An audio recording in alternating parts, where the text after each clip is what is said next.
Hello, I'm live, and hi. How's it going? This is another unannounced live presentation from the Ashton Leather worldwide headquarters. Actually, a couple blocks away from Horween here, but I wanted to pop in to give people an update on some of the coasters that we did last week. We did the $1 coaster grab bag. That was shocking how well it went. I thought people would be kind of curious about it, but I didn't think so many people would be picking this up so quickly because it was one of those surprise things that I thought would be fun to do, just to share more leather with more people. And it looks like there's a bunch of people here hanging out. So if you're here, say hi. It'd be good to chat with you guys. But let's see if I can. I'm gonna flip the camera here and show you what the coasters are like. So they're random, right? But we had the most popular color or the most common color that I'll have. Hey, Gig. It's Gig, right? What's up, Chris? This is the most common leather that I had in the coasters, and you can see on the table here of what's left. Hi, Michael. I'm glad that you guys picked up some. But yeah, I've got most of these are English tan Dublin.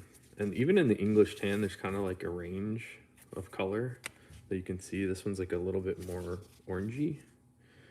And the lighting's not the best here. But I can't believe that you guys picked up 1,000 of these so quickly. Let me give you a look at some of the other ones that you might be getting. What is this? This looks like the Color 8 Chrome Excel. And this particular one is the same leather we use on the valet tray. So this is the thinnest that they go. This is 6-ounce leather. Most of the stuff that you'll be getting are belt weight stuff. It's like 9-ounce. It's a little thicker and a little bit more rigid. I found in my personal experience that the thicker leathers tend to be a little bit better for a coaster. Here's one I just did today. I'm not really sure what color this is, but it's like a dark brown Dublin, and it's really neat. Maybe the different lighting will show this better. We're not. Let's take a look at the sort of pinch burst color there.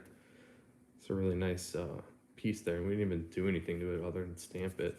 So if I brush this, I think it would get even better. What's up, Jason? Yeah, it kind of looks olive, right? I think this is brown nut Dublin. A little bit more red in it. What else do we have here? Oh, I also really liked these black. This is black chrome excel that we used for the belts. For some reason, I've been kind of into black recently on the shells and non-shell stuff. Just like the way light bounces off of black, I think is really neat. There's a natural chrome excel I see here.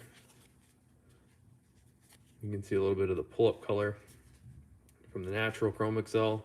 So we got a lot of random stuff, you know, so many things that we've either been collecting for a while or just like little bits of excess remnants that I thought instead of trying to make a fancy expensive thing out of, I wanted to share more of this stuff with you guys.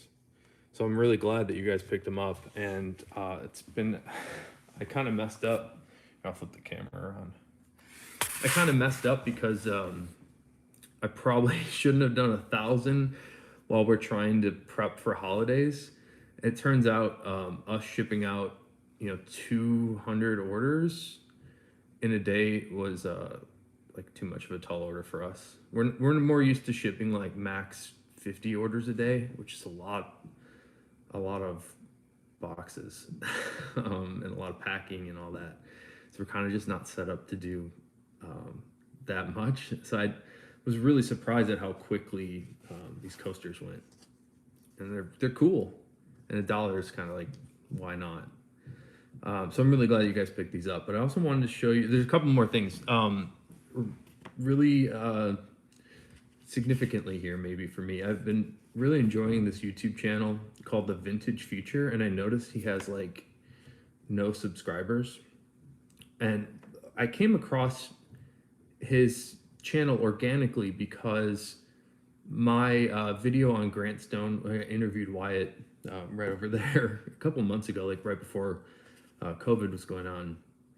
I think because I watched that video again, or like somebody's, in fact, Rose Anvil's another nice YouTube channel that linked my Grantstone video. So I ended up seeing it again, and then YouTube started telling me what to watch. And I came across a vintage feature. He also interviewed Wyatt from Grantstone, but then I've been watching more of the channel there, and he's got some really nice information on different boots that I've been really enjoying. So you might want to check out. Today I watched the whole, it's like a 2-hour interview with Brett Viberg, which I thought was really cool. And I'm actually wearing my Vibergs right now because of that. I was inspired to put them back on. So check out the Vintage Future. That channel is not, I don't think he's been around very long, which is probably why he hasn't had that much subscribers or whatever, but the content is really good. I'm really happy that I found that. So check out Vintage Future. The other thing, I just put up a video 5 minutes ago about some marbled shells, and we've got a special going on right now for marbled shell Cordovan Herbies in the black marbled, which is this, and also the color 8 marbled. Hey Michael, let's see what you guys are saying here. Personalized email thanked me for my order is really cool. Yeah, I try to, what I do is I like to treat people the way I want to be treated, and I'm noticing that Amazon's experience, like if you order something on Amazon, the experience is like not very personal. So I'm trying to make it a little bit more personal. I want you to know that there's me and a bunch of other people behind a wallet you might pick up or a coaster you might get. Hi from Romania. Wow, across the world. That's really cool. And sorry, sometimes on this iPad it's hard to see the chat. Some dude 42 says the black marbled Herbie you had in the video was sick. Is that the one you just held up? Yeah, I had this one in the video, which is really cool. I was talking about how this looked like, I mean, it's corny, but I think it kind of reminds me of like a sunset or something. But this one has this, like, I call it quilting, this sort of like quilted look that I think is really cool. And I also had this one in the video. And honestly, I'm like really behind right now. We're really rushing. Neither of these are polished or even edge finished. So probably shouldn't have shot a video of them that's permanent. But I just wanted to get some content out there for you guys to see some more about the marble shells. And if you haven't caught that video yet, the story behind it is pretty crazy, because this idea of a marbled shell, and I'll pull out a color 8 marbled here, like none of this originally was intended. This whole idea of that, like striations of color, like different textures and like a range of color, this wasn't an intended thing. This was came across by accident, really. And same with the reverse shell, excuse me, which I don't have. I do have some reverse shell here. These are also in that video. This concept too with the reverse shell Cordovan, like they're not trying to make the leather for this side. I just thought it looked really cool. They're trying to make it for the shell side, which is also awesome. But it's one of those things, like I don't know if I just got too familiar with the leather and I just got excited by something a little different. But I always thought that this looked really fun, like just different and exciting and unique and special. And I don't think you're ever gonna find two alike, which is also significant to me. I like this idea of, you get a wallet that's unique to you, and it's something that's gonna last forever and get better over time. It's, I think in our bios on the website, I talk about the leather like a wine that you can drink every day.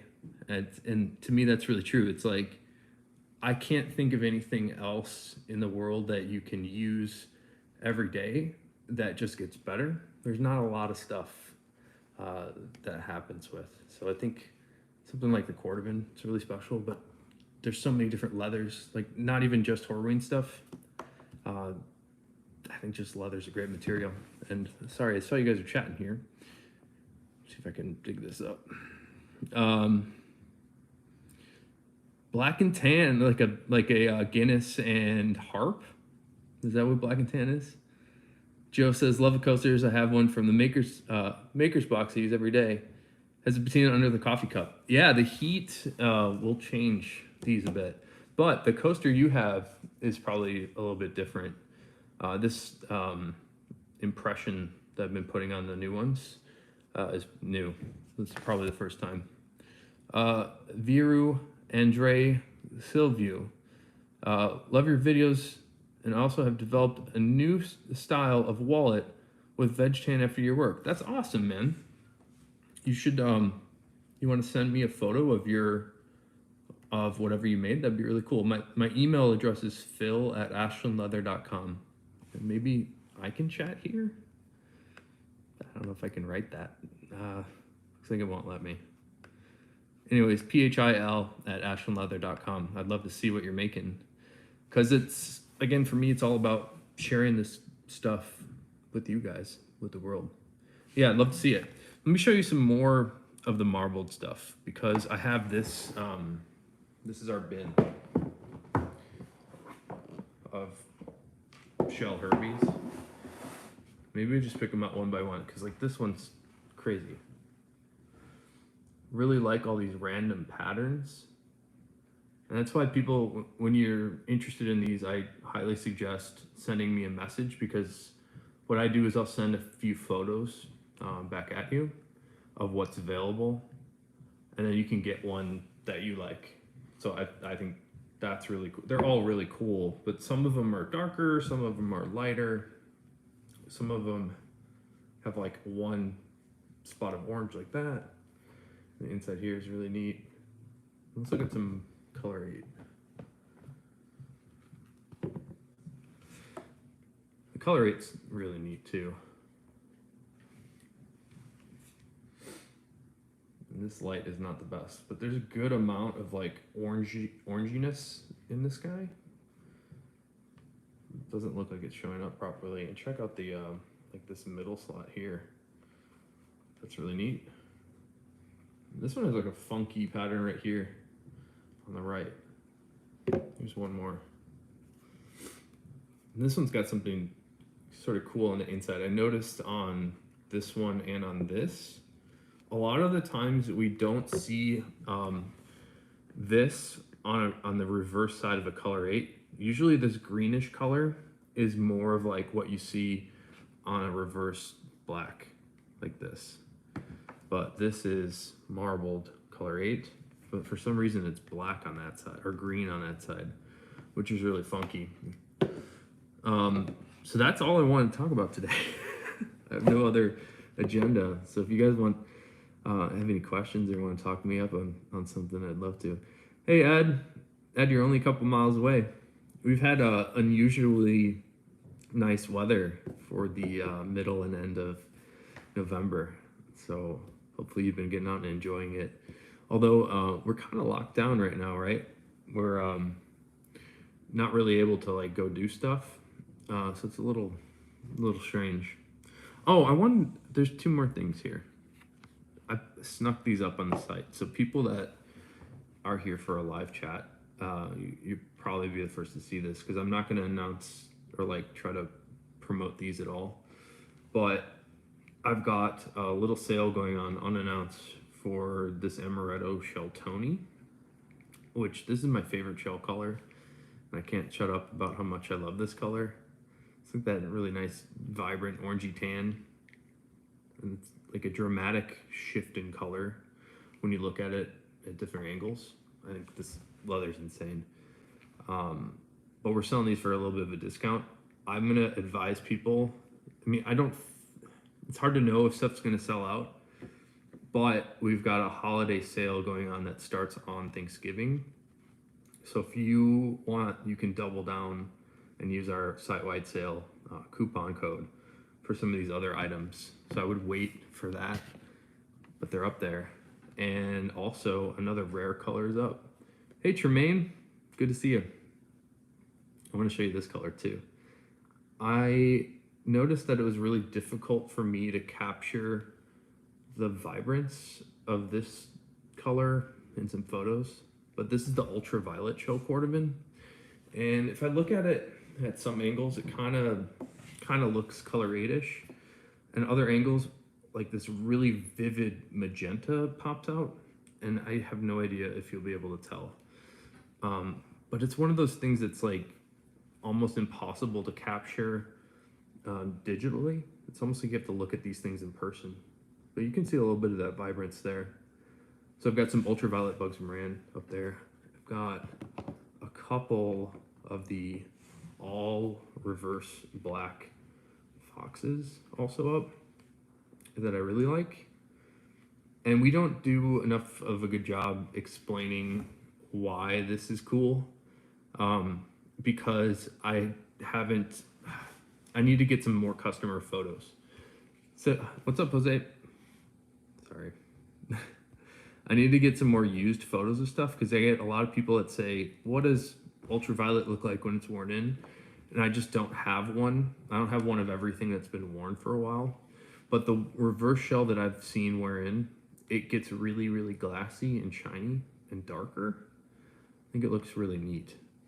So this one's up there too, and there's one more, yeah. We've got a color 8 fox with the reverse interior too. And the reverse interior is kind of like that marbled, where you get a good range of color and randomization. Hey, Steven. Yeah, I'm trying to go live when I get chances to, and it's tough. It's tough, especially around time like now for the holidays. Like, we're really hustling, working. I don't even count the hours anymore, but I'm in the shop 12 hours a day, trying to prep out for holidays, because I want to make sure we can get people stuff that they want. And Steven, did you get all your watch straps? Because there were some straps that you ordered that I was really excited about, and I think you're the only one to ever get them. So I'd be really curious to hear what you thought, especially about the tumbled deer strap you got. I thought was amazing, and everybody in the shop here was raving about that one. I have some other custom items on my table here. Kevin says, thanks for all the great videos and wallet. My raw UV one has worn in even better than expected. That's what I'm talking about, Kevin. I'm really glad to hear that. The raw shell ages the same way that the reverse shell wears. It gets like really polished and smooth and darker. There's something about leaving it in that sort of raw stage and then just letting the action and friction from your pocket sort of polish it on its own. It's insane how well the raw stuff wears in, and it's the same with the reverse. But thanks for saying that, Kevin. If you want, I would love to have a photo of that. I love the leather. I love to see how it ages, and that's part of why I do what I do here. But I'm looking at the table here. I wasn't gonna show these. Let me make sure there's no customer information here. I see a couple things we're working on here that are not done. Steven says, straps are amazing, the best. I have not received all of them. Okay, well, if you haven't gotten the deerskin one, I'm excited for you to get it, because that's insane looking. Tremaine says, I'll definitely send pics of all my reverse black. The glossiness and richness of the leather is nice. I get compliments on it every time I pay for a meal. It's tough to pay for stuff right now, but that's cool. I would love to see a photo of yours, and I should probably do like a section on my site, or figure out a way where we can have everybody put up photos of their wallets after they've been worn in. I had this idea, and I don't really like Facebook, but I started this group on Facebook that I was calling New Wallet Day, and I'm the only person ever posted in there because I never promoted it. But when I started wearing the 100% English Tan Fox, which is this, when I started wearing one of these, it was new for us, and we didn't know how it was going to wear in. So I was taking photos of it every day. But the idea for that group on Facebook was to have it be New Wallet Day. So you get a wallet and you post a photo of it on the first day, and then you can follow up on it and like put up a photo later, of like after 100 days or something. So that was kind of the idea for that group. I never really tried to promote it. I just ran out of time. But it'd be really cool to have some sort of way where we could like collect all the images and show befores and afters, so people know how this stuff ages, know what they're getting into. What was it? Oh, I was going to show you this. One sec. So I'm looking at the table of stuff we're working on right now that's not completely done, but check this out. This is a jumbo fox, and I think if I'm remembering correctly, we actually made this wrong.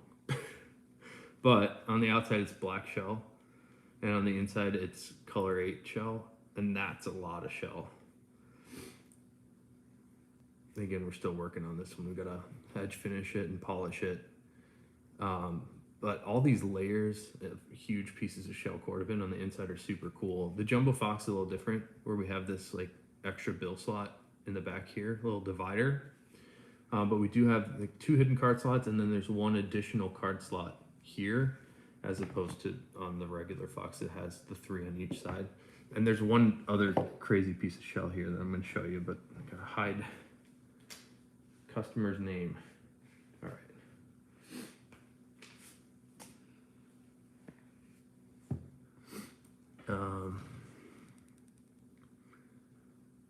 Light Treason, what's up, man? I just went live 20 minutes ago. Time flies. Eddie says, I'll document my raw shell wallet and reverse shell watch strap. That's awesome. I appreciate that. If you want, you can send them to me at phil@ashlandleather.com. And I'll try to figure out a way to like, I'll hold on to them for now, and then I'll figure out a way to like distribute that in a pleasant way so everybody can maybe make it easily searchable or something. Kevin says, I'll send you some photos, even though my family and friends laugh at me when I start to take photos of them because they look so cool. So you get it. Kevin's the guy that gets it. I do the same thing. I mean, I show up to here on a Saturday at 6 o'clock to take photos and look at wallets. I just think it's special, man. But let me show you this, because this is crazy. All right, this is a long wallet. I think Kevin, you might actually have a long wallet like this. And this is in the marbled shell. I'm noticing the light and camera here are terrible. But this is like a really awesome orangey strip right here that's really cool. And then the inside of this guy, again, I should probably not show these. I gotta polish it still. There's like a big smear that we'll be able to polish in. But the inside here is color 8 shell, and that's pretty sweet. There's one more wallet that we're working on the table here that I'll show you. But this is crazy. Kevin, do you have a long wallet, Kevin? I've never used one of these. I'm sort of just like a back pocket exclusively kind of guy. So I'd be curious to hear how you like your long wallet. And they also have, let's get this.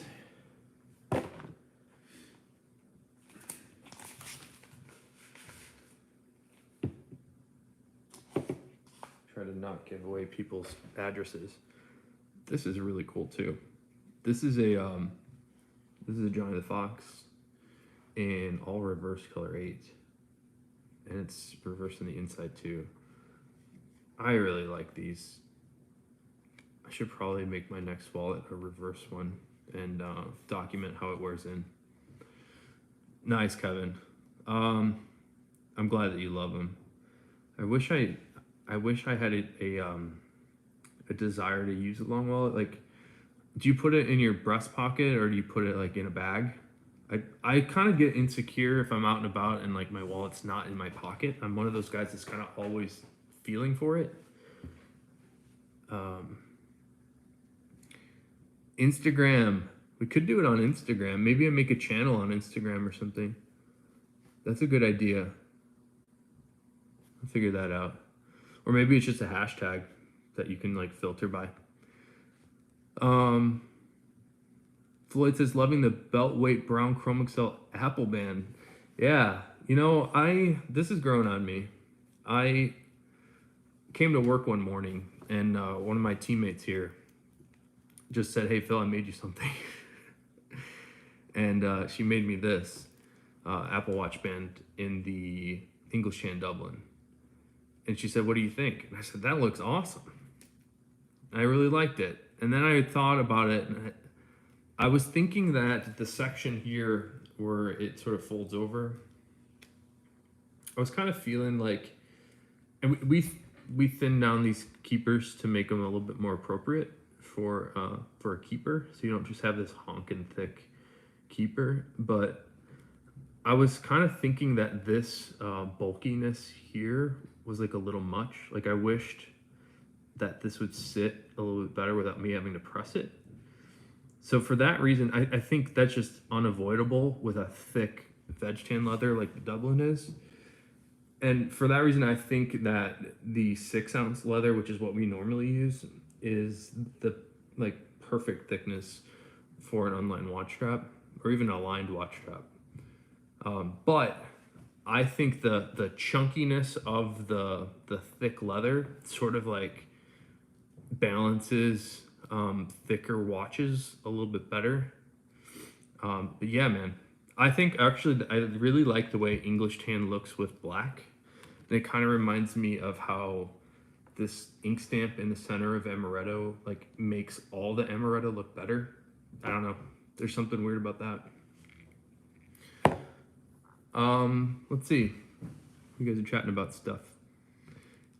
And I don't know how to use this iPad. There we go. What did you say? Oh my gosh. Kevin says he wears his long wallet in a jacket pocket with sports coats and suits. Yeah, not wearing a lot of that right now with lockdown. Everyone's on the gram these days. I've got several compliments on your watch.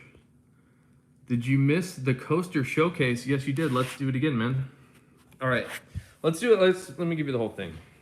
So these are what the coasters are, and you know they're all random. So we put them on this stamping machine from Amstamp, which I actually really like the stamper, and it goes on this huge guy. And we crank the heat up super high and then press pretty hard on there, and that presses onto the leather. And then we get this. Niederland says, I'm not Jose. Curious about tumbled shell. Physical tumbling produces those peaks. I thought it was perhaps a rawer stage of shell. No, it's actually just tumbled. I can go into that a little bit. That's a really good question. But here's how the coasters look. This is the English Tan Dublin. And this is kind of good to see because there's such a range of color in the English Tan, even in just, you know, the top few here. You see the one in the back corner is a little bit more orange, and then it gets a little bit more brown. Sometimes like a little bit more yellowy. I love the Dublin too. That's what most of them are. But there's also, you know, we're trying to mix them up. So I had these separated out by different colors. So there's like a brown chrome excel in here. We were trying to determine together what color this was earlier. I think this is brown nut Dublin. Somebody said it looked a little bit olive, which it kind of does. Here's some natural chrome excel. There's like a darker natural chrome excel, which has like a nice pull up. Here's a lighter natural chrome excel.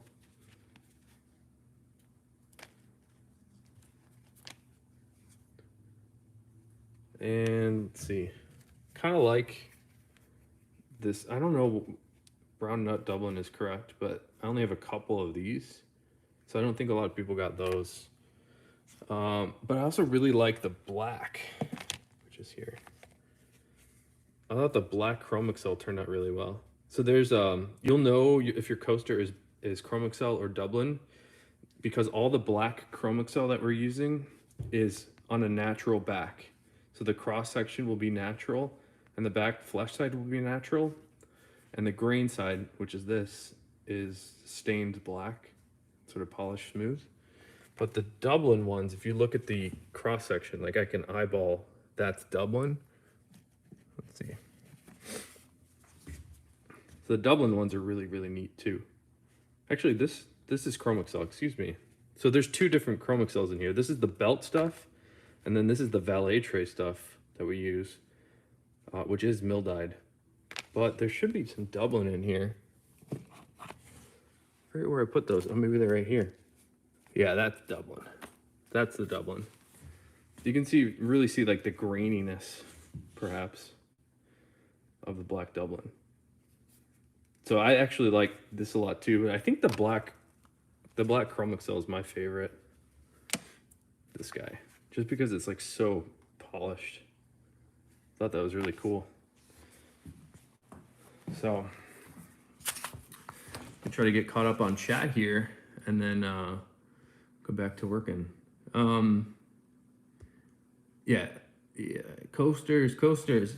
So I really underestimated how many coasters you guys would want. And like honestly, we lose money on them, but that wasn't like the goal. I was just trying to share the leather. I was kind of thinking of doing them again because I've had a lot of people get kind of, I don't know if they're angry, like, or if I'm just not reading the email, like their voice isn't translating properly off the emails. But I think I might do it again if I can get some more made. Like it would be one of those things if I have filler time to make them and sell them for $2 and then just keep adding money until they sell out and do them again. But it's a tough one because it's just not like what we do. We're not like a coaster place. we're more interested in spending our time like making this, which is significantly harder and perhaps more useful. It's just like nobody really comes to us for coasters, so I'm trying to not like make a bunch of money off of it. I'd rather like either just give them out for free, like if you buy a wallet.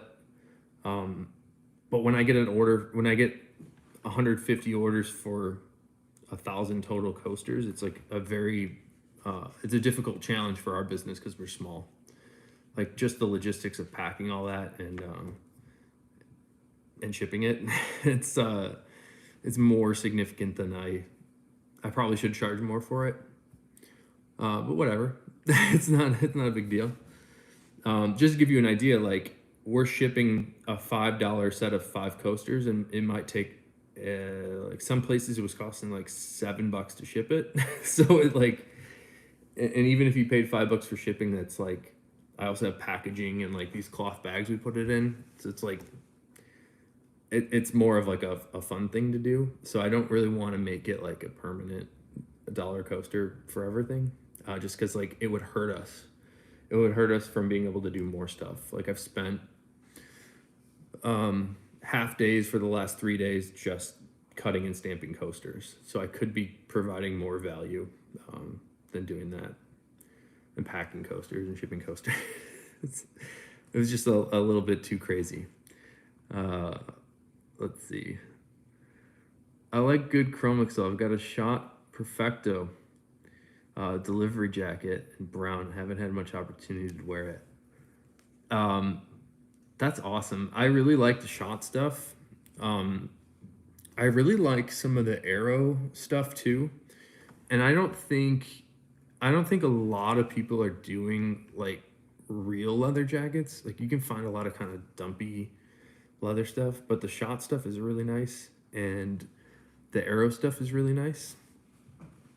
The problem that I have like with all the leather jackets is just like I can't pull it off. Like I don't think I actually have a jacket I made years ago.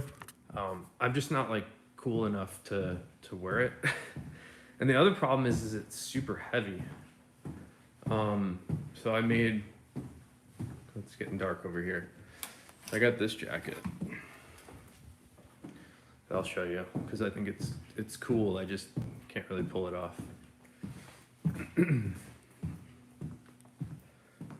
But let's see. So it's kind of like a motorcycle jacket with this kind of liner in it.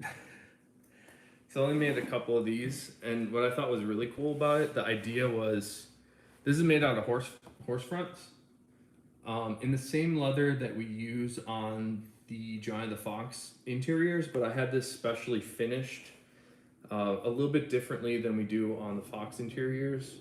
I had this with a UV coat on it, so if it got in the sun, it wouldn't fade out. But the idea that I had for this was to cut the mane of the horse, which is what you're seeing right there, to cut it down the spine. So I thought that was cool. I don't know if I can show it to you properly here. So I can't really pull this off, but let me try.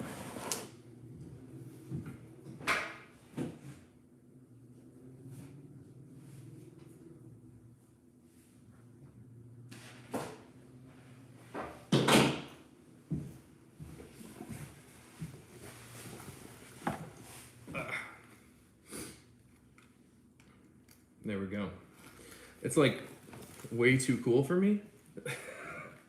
And I also probably made it when I was like thinner and running a lot. Let's see if I can zip it even.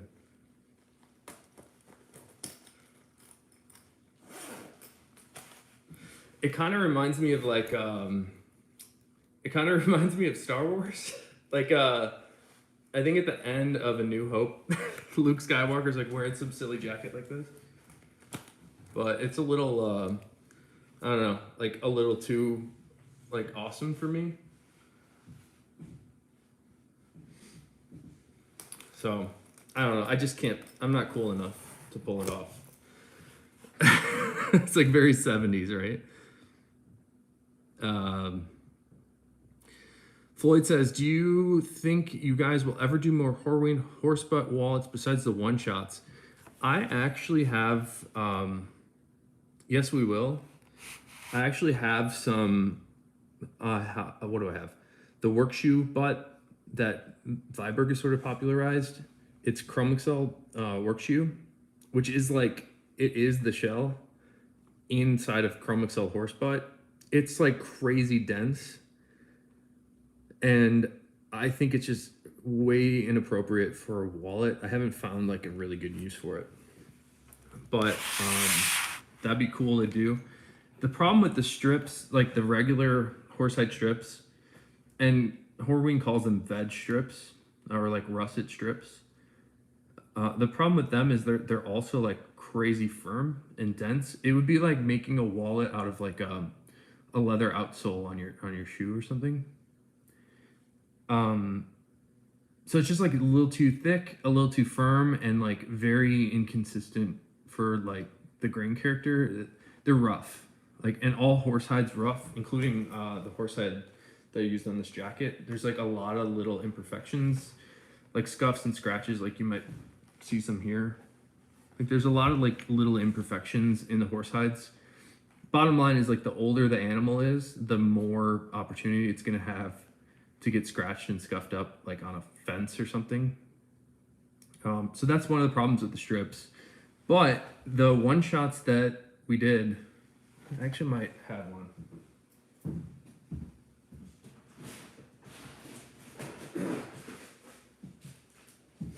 I have a lot of one shots. But the one shots that we did in the horsehide strips were awesome. And I really, really like that leather.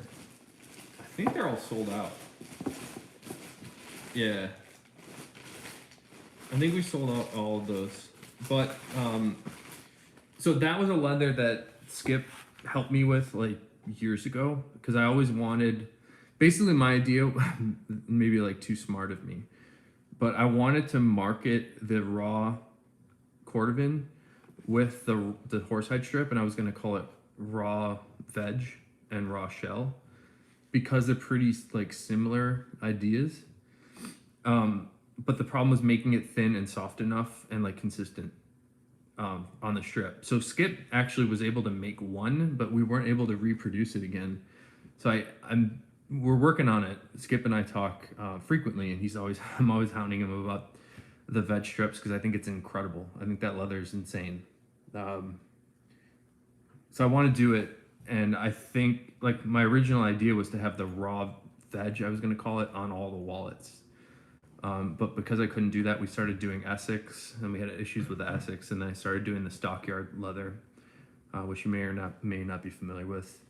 both the Stockyard and the Essex I had some issues with, and neither of them were as nice as that raw veg strip.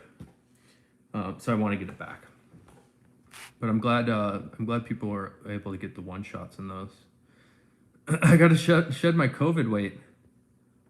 Yeah. I'm getting there. I've been doing a lot of Peloton recently, but I just haven't had enough time to do it as much as I'd like. I did it today a little bit. Vegas Bean says, Ball says an outsole wallet would be cool. That would be cool, but it's like it'd be like making a wallet out of a tree. Vegas Bean says, would you guys ever sell shell Cordovan pieces for smaller creators? That's something I can't do. And we have a specific agreement with Horween to not resell any leather. They asked us politely to not sell leather, which is no problem. We can use more than we were able to get. Jose says, I love my orange Latigo one shot. That orange Latigo is going to wear in crazy. And I don't know if you caught one of the last videos, but this blue, this is a Regatta blue Latigo. The way the Latigo wears in is insane. And I think more people should be using Latigo. Let me show you my keychain that I don't have on me.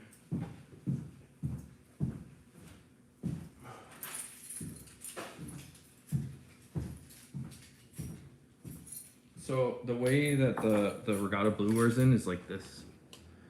It's like more green and shiny. It looks glassy now, which is insane. I've been wearing this for like 10 years though. But this started off like that.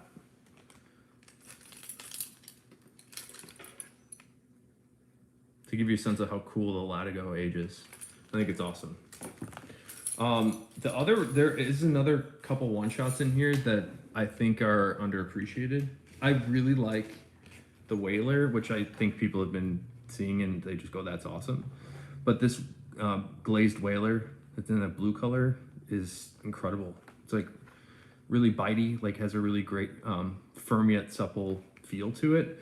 But the other leather that I thought was really exciting was this natural Vermont. This Vermont is really cool. And I thought these turned out great. The texture in there is really neat. So Vermont's cool. Horween's been making Vermont on horsehides for a bunch of years, and a company called Timberland uses that Vermont as a liner, but these are made on sides, and they're really cool.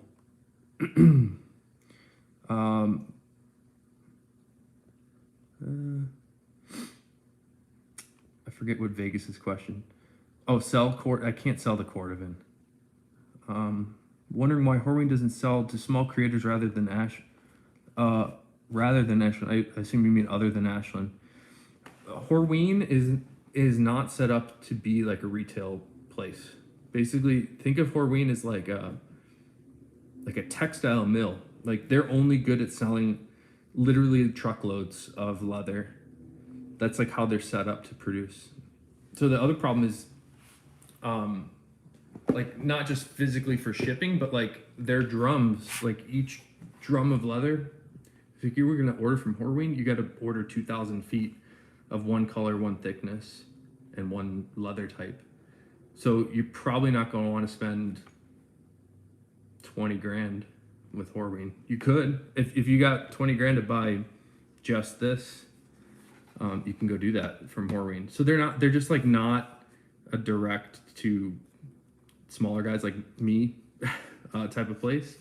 Like we're probably big enough to where we would, like under regular circumstance, be able to be a real customer. But you got to be buying like thousands of feet of leather every year. But the good news is they have a partnership with a retail store who happens to be run by the sales guy for Horween. So check out the Tannery Row. And if you go there, they will resell Horween stuff by the foot. So you can just buy like one side. I know that they'll sell shell, but I think it's a long wait time because it's not particularly easy to get. The other place that I like to get leather from, or I would suggest that you get leather from, check out Maverick Leather. the way that Maverick works is they'll buy low grade lots in literal truckloads from Horween, and then they resell those low grades to you, and they're very inexpensive, but you can't like. Sometimes the selection's not as good. Whereas Tannery Row, like more often than not, you'll be able to order anything you want. It just might take a while and it'll be really expensive. But yeah, you can get leather from Horween, but just not from Horween Direct unless you're like Nike, you know. How do I open this chat? It keeps disappearing. I think I'm technically a millennial and I still can't figure this stuff out. Jose says, Horween is known all over the world. They can probably barely keep up with giant orders from big companies. So like, it's pretty straightforward, right? It's like, they make like 5,000 skins a week, or 10,000 if they're running crazy strong. Like to sell 10,000 ones, like that's a lot of customers and a lot of logistics. To send like one skin 10,000 times, it's much easier for them to sell 10,000 skins one time. So they're designed for that. So Tannery Row will buy, 100 skins of one type and then resell that 100 off to you. So that's the best way to get it. And that's kind of how it works. I mean, it makes sense, right? And the other thing is like Horween is not big. Like, we think that they're big, but they're super small. Like tanners around the world are making so many skins every day. Like Horween is like smaller than a small guy. They're very small. And then having said that, there's like smaller boutique tanneries that you've never heard of and I've never heard of. So it's they're sort of like Horween has positioned themselves to be like a specialty place. So you can't buy football leather from anywhere else. So, and that's because it's hard to make. Same with the Cordovan. Like you can buy Cordovan from other tanneries. I'm very biased, but I think it's not even comparable. Like their Cordovan's just better. And you should do that work on your own and like get your hands on all the different shells from different tanneries. It's night and day difference. I did a video on that earlier this year, but you can't like smell it and feel it. It's all the aesthetic stuff that makes it better. I think the big thing about the Horween stuff is the feel. Not in just the shell, but like every piece of leather that Horween makes is like super well tanned. It's just like full of oils and waxes. Like there's so much in it. Where I start to feel other tanneries' leathers, they start to feel empty, and like it's just not rich. It's like there's nothing in it compared to the Horween stuff. There's like insane amounts of stuff in it. Somebody was saying something here. Wonder if we can circle back to tumbled shells. Yes. Do I have an example of an aged amaretto? I don't.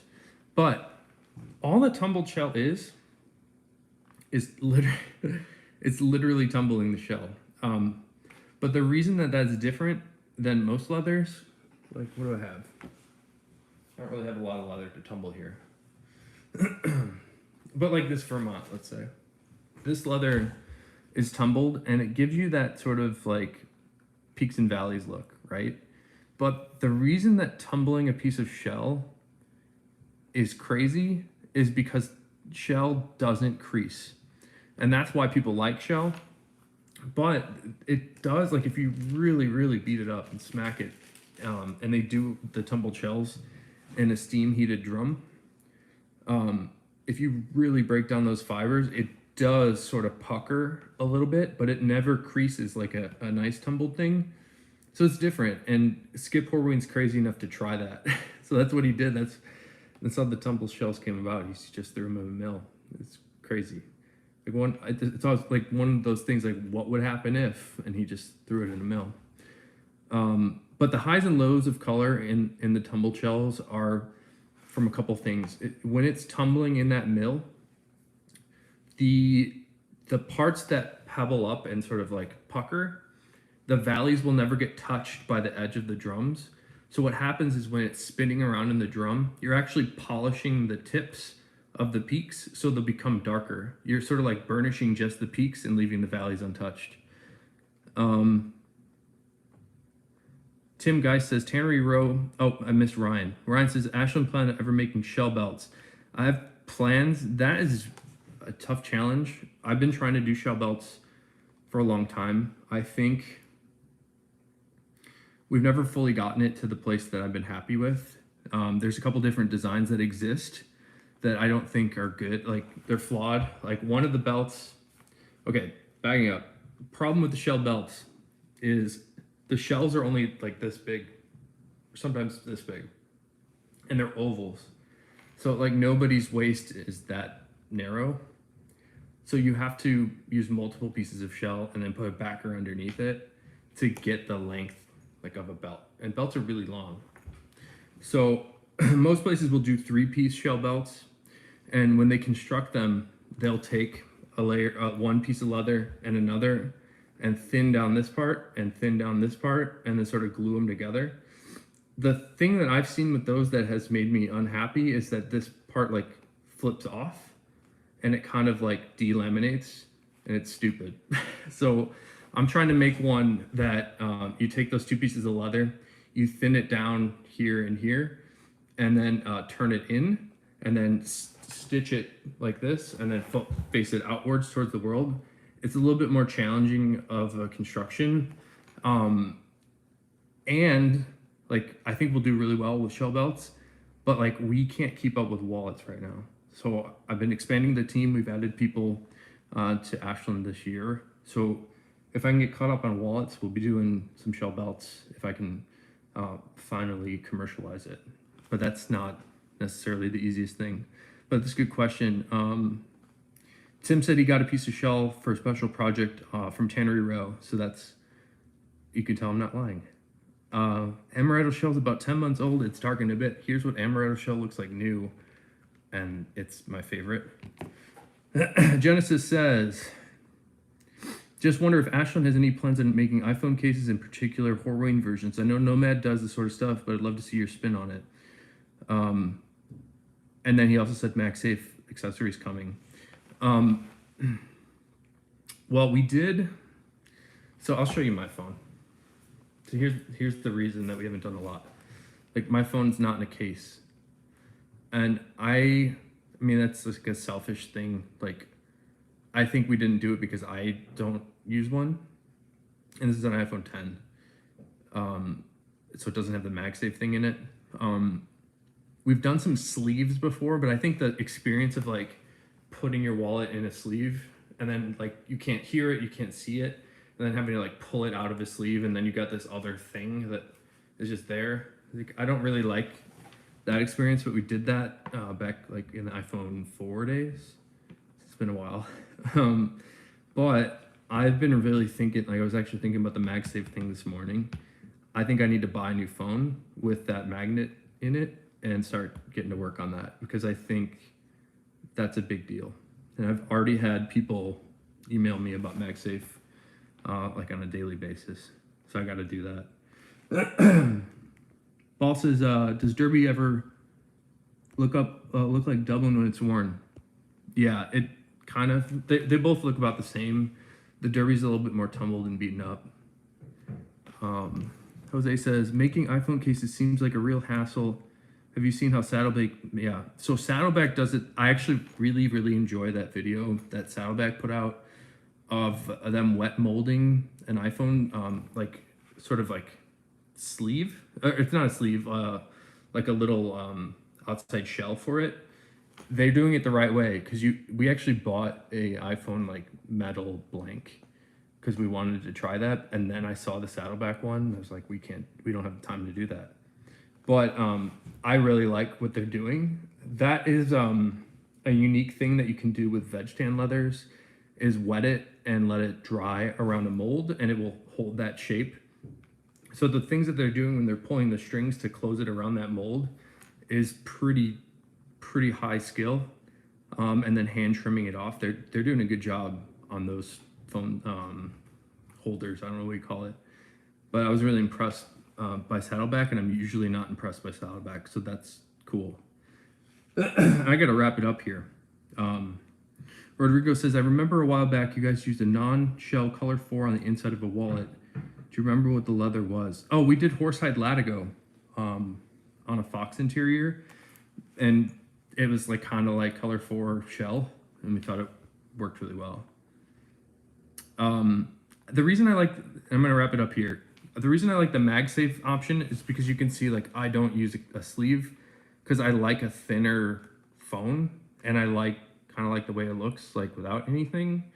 But I like the idea that that magnet is strong enough to like hold a piece of leather on. And for me, I only really like to make leather stuff that you're going to touch, like something that will be around your hand. So, and I didn't like having like Saddleback's phone sleeve that like goes all the way around it. I didn't like the full added thickness of that like everywhere. So what I think might be cool is to figure out a way to do like a MagSafe like card slot holder and like a little kickstand, because I've noticed I've been wanting to use a kickstand more often. So if I can figure out a way to do that in a sleek way, I think it might be kind of cool.